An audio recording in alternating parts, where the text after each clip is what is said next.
ఇన్ని చేస్తూ ఉన్నప్పుడు ఇదే పెద్ద మనిషి చంద్రబాబు నాయుడు గారిని ఎవరైనా క్వశ్చన్ చేస్తారేమో అని,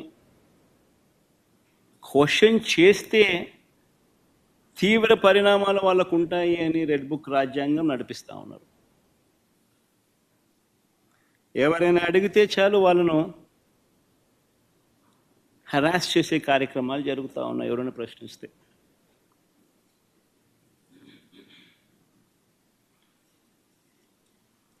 ఎవరైనా మా హామీలు ఏమైనాయని చెప్పి మన రాయచోటిలో చంద్రబాబు నాయుడు గారిని ప్రశ్నిస్తే చంద్రబాబు నాయుడు గారు ఏమన్నారు? సంపాదించే మార్గం ఏదైనా ఉంటే నా చెవిలో చెప్పు అన్నాడు.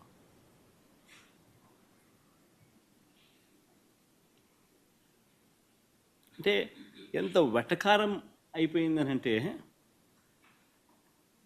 నువ్వు రాజకీయ నాయకుడివి, నువ్వు మాటిచ్చావు, అన్నీ తెలిసి నువ్వు మాటిచ్చావు, మాటిచ్చి నిన్ను ప్రశ్నిస్తే సంపద ఎలా సృష్టించాలో నాకు తెలియదు, నువ్వు నా చెవిలో చెప్తే నేను తెలుసుకుంటాను, నువ్వు సంపద నేను సృష్టించిన తర్వాత నీకు ఇస్తాను అంటున్నాడు. ఎక్కడ ఎంత వెటకారంగా ప్రజలతో జీవితాలతో ఆడుకుంటా ఉన్నాడు ఈ మనిషి. చీటింగ్లో PhD తీసుకున్న ఈ వ్యక్తి ఆయన నటన అన్నది ఏ స్థాయిలో ఉంటుందనంటే,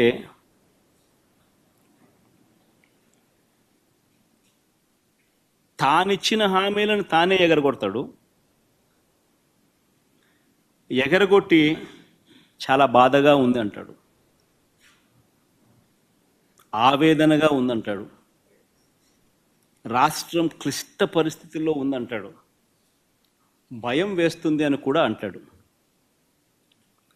రాష్ట్రం ధ్వంసం అయిపోయింది అని కూడా అంటాడు. ఇవన్నీ కాక అనేటప్పుడు ఆ చేతులు ఊపడము, మాట్లాడడము, దానవీర శూర కర్ణ. ఎన్టీ రామారావు గారి సినిమా మీరు చూశారో లేదో కానీ, ఆయనకు కాదు ఏదైనా అవార్డు ఏదైనా ఉంటే నటనలో అవార్డు ఇవ్వాల్సింది, చంద్రబాబు నాయుడు గారికి అవార్డు ఇస్తే ఇంకా బాగా పర్ఫెక్ట్గా సరిపోతుంది. ఆ స్థాయిలో నటించే కార్యక్రమం. నేను ఇవన్నీ చెప్పా ఎన్నికలప్పుడు, ఇలానే జరుగుతుంది అని చెప్పా. చంద్రబాబు నాయుడు గారిని నమ్మడం అంటే చంద్రముఖిని నిద్ర లేపడమే అని చెప్పా. చంద్రబాబు నాయుడిని నమ్మడం అంటే పులి నోట్లో తల పెట్టడమే అయ్యా అని మొత్తుకున్నా. చెప్పా నేను ఇవన్నీ. నేను చెప్పినప్పటికీ కూడా పొరపాటున ప్రజలు పొరపాటు పడ్డారు. ఈరోజు చంద్రబాబు నాయుడు గారి మోసాలను, చంద్రముఖిని మళ్ళీ నిద్రలేపి ప్రజలందరూ కూడా బాధపడే కార్యక్రమం జరుగుతూ ఉంది.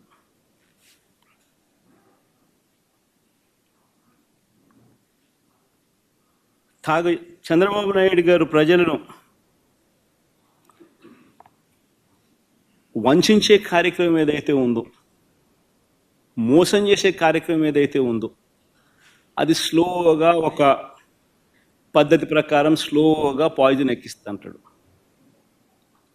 తన అబద్ధాల ఫ్యాక్టరీలో నుంచి అబద్ధాలను బయటికి తీస్తాడు. దానిని ఈనాడు, ఆంధ్రజ్యోతి, TV5 వీళ్ళంతా కూడా రకరకాల పద్ధతుల్లో పబ్లిసిటీ ఇస్తారు. చంద్రబాబు నాయుడు తప్పే లేదన్నట్టుగా, రాష్ట్రం ఇలాంటి పరిస్థితిలో ఉంది కాబట్టి ఆయన చేయలేకపోతా ఉన్నాడు అన్నట్టుగా ఇంప్రెషన్ ఇస్తూ అలా అలా అలా అలా అలా స్లో పాయిజన్ ఇచ్చుకుంటూ పోయే కార్యక్రమం జరుగుతూ ఉంది. ఒక పద్ధతి ప్రకారం, ఒక ప్లాన్ ప్రకారం. ఆయన చెప్పే అబద్ధాలు, అవి అబద్ధాలని తెలిసి కూడా, అది వక్రీకరణ అని తెలిసి కూడా, తెలిసినా కూడా అవే నిజాలన్నట్టుగా మళ్ళీ ఇదే ఈనాడు, ఇదే ఆంధ్రజ్యోతి, ఇదే TV5 దాన్ని అలా బుల్డోజ్ చేసుకుంటూ పోతాయి. మొన్న ఈ మధ్యకాలంలో నీతి ఆయోగ్ పేరుతో కొత్త డ్రామాలు మీరంతా కూడా చూసే ఉంటారు.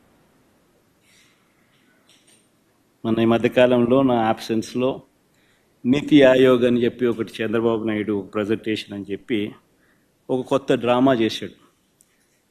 చంద్రబాబు నాయుడు గారు చూపించిన రిపోర్ట్లు ఏమిటి, వాస్తవాలు ఏమిటి అని చెప్పి కూడా ఒక్కసారి నేను చెప్తా. ఎవరైనా కూడా కంపేర్ చేసేటప్పుడు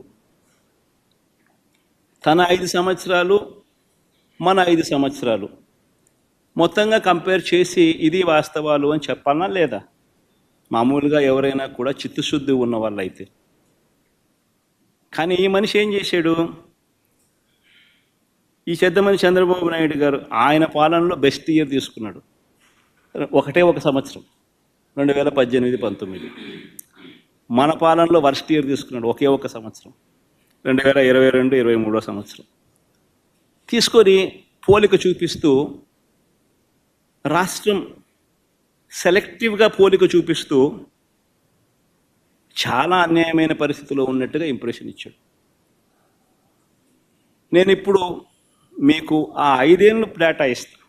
చంద్రబాబు నాయుడు గారు 5 ఏళ్ళ డేటా, వైఎస్ఆర్సీపీ ప్రభుత్వానికి సంబంధించిన 5 ఏళ్ళ డేటా. అందులో చంద్రబాబు నాయుడు గారు చెప్పిన ఆ సంవత్సరం కూడా కనిపిస్తుంది, ఒక సంవత్సరం. దాని తర్వాత మీరే చెప్పండి, ఎవరు ఆర్థిక విధ్వంసం చేశారో అన్నది ఎవరో మీరే చెప్పండి. ఆ డేటా ఒక్కసారి చూపించము, ఒకసారి టేబుల్ 1 ఒకసారి చూపించము ఒకసారి. ఇన్ఫ్యాక్ట్ మా హయాంలో ఇంకోటి గుర్తుపెట్టుకోవాల్సిన అంశం, చాలా గుర్తుపెట్టుకోవాల్సిన అంశం ఒకటి ఉంది. మా హయాంలో 2.5 సంవత్సరం కోవిడ్. మా హయాంలో, వైఎస్ఆర్సీపీ హయాంలో 2.5 సంవత్సరం కోవిడ్. చంద్రబాబు నాయుడు గారి హయాంలో కోవిడ్లు లేవు, పాండమిక్లు లేవు, ఇంకొకటి లేవు. క్యాపిటల్ ఎక్స్పెండిచర్ ఒక్కసారి గమనించండి. ఎవరు ఆర్థిక విధ్వంసం చేశారు అన్నది ఒకసారి గమనిద్దాం. 2014 నుంచి 2019 దాకా చంద్రబాబు నాయుడు గారి హయాంలో average capital expenditure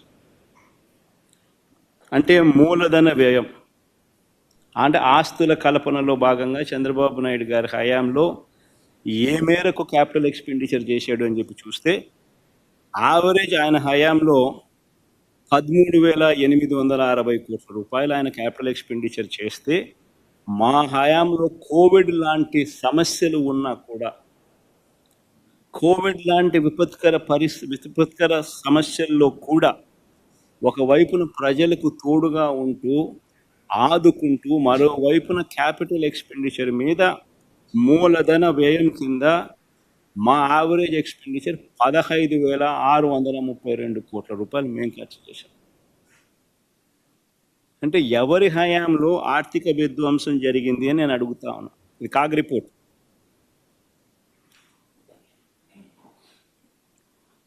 CAG report ఇది. ఇదే పెద్ద మనిషి చంద్రబాబు నాయుడు గారు టేబుల్ 2 కూడా చూపించాము. సోషల్ సర్వీసెస్ కింద ఖర్చు తీసుకొని చంద్రబాబు నాయుడు గారు కేవలం ఒక్క సంవత్సరాన్ని చూపిస్తూ సోషల్ సర్వీసెస్ కింద చేసిన ఖర్చు గురించి తాను మాట్లాడాడు. 2018-19లో సోషల్ సర్వీసెస్కి సంబంధించిన క్యాపిటల్ ఎక్స్పెండిచర్లో, మూలధన వ్యయంలో సోషల్ సర్వీసెస్కి సంబంధించింది తాను చూపించాడు. 2018-19లో 2,866 కోట్లంట, 2022-23లో 447 కోట్లను మాత్రమే చూపిస్తూ ఆయన హయాంలో ఎంతో ఖర్చు పెట్టేట్టుగా సోషల్ సర్వీసెస్ మీద, మూలధన వ్యయంలో క్యాపిటల్ ఎక్స్పెండిచర్ సంబంధించిన సోషల్ సర్వీసెస్, క్యాపిటల్ ఎక్స్పెండిచర్లో సోషల్ సర్వీసెస్ మీద అని చెప్పి చెప్పుకొచ్చాడు. కానీ ఆ 5 ఏళ్ల పీరియడ్ ఒకసారి గమనిస్తే,